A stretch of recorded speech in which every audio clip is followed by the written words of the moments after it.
Well, Russia's foreign minister has once again slammed the U.S. for accusing Russian nationals of meddling in America's 2016 presidential election. Sergey Lavrov dismissed the new allegations as Blather, saying he would make further comments only if he's presented with facts. He said even U.S. Vice President Mike Pence has called the investigation into question. Earlier in the day, U.S. Special Counsel Robert Mueller charged 13 Russian nationals with interfering in the last presidential vote. U.S. President Donald Trump once again rejected any collusion between his campaign and Russians.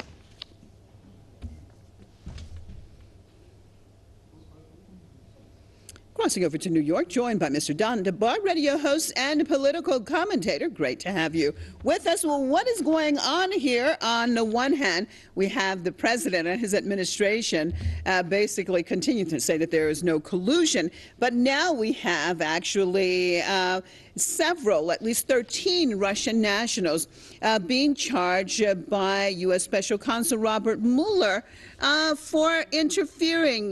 Tell me your take on all of this. Well, I spent an hour this morning going through the 37-page indictment, which came out of the district court in the District of Columbia, Washington, D.C.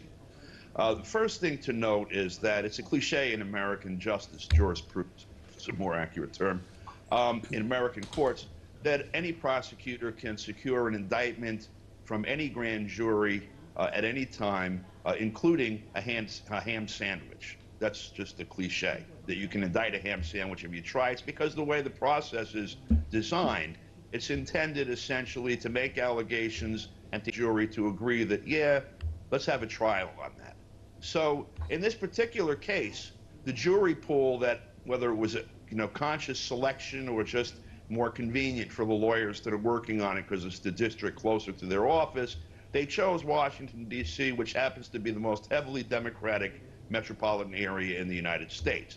Now, if you look at polling data, of course, people most likely to believe that there's some there to Russiagate are registered Democratic voters, exactly that jury pool. So, if you read the actual indictment, there's no evidence of anything other than some factual claims about some banking transactions. The details of the transactions themselves are not made, and of course, the details of the parties and account numbers and such that you would need to verify these claims are redacted because of privacy laws. So there's absolutely no meat in the indictment whatsoever, and it was obtained in the easiest place to obtain an indictment in the country. The question is, why did they choose to do this now? Yeah, actually, a very, very good question. And is it indicative of this clash of the elites that is basically taking place inside the U.S.? Yeah, there's a battle going on for sure.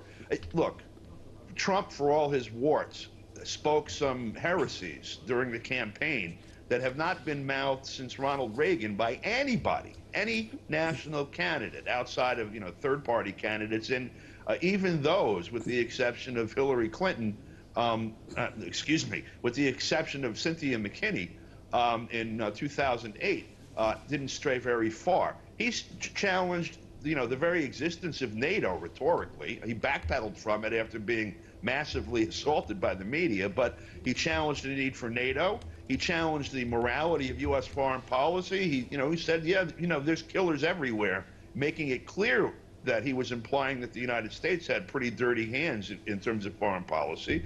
He said, of course, at the Republican National Convention, he promised to end what he called the failed program of regime change. So that's on one side. On the other side is pretty much everybody else and the media. So that battle was going on, and this is, another step in it. So in terms of timing, the question I have is, what's about to happen that they felt they needed to put this out to provide another, meta-narrative in the media that proves Russia actually interfered, which, of course, it doesn't. All right. Well, definitely we're watching that story closely. And, hey, when you find out the answer to that, we'll have you back on. Don DeBar, radio host and political commentator out of New York.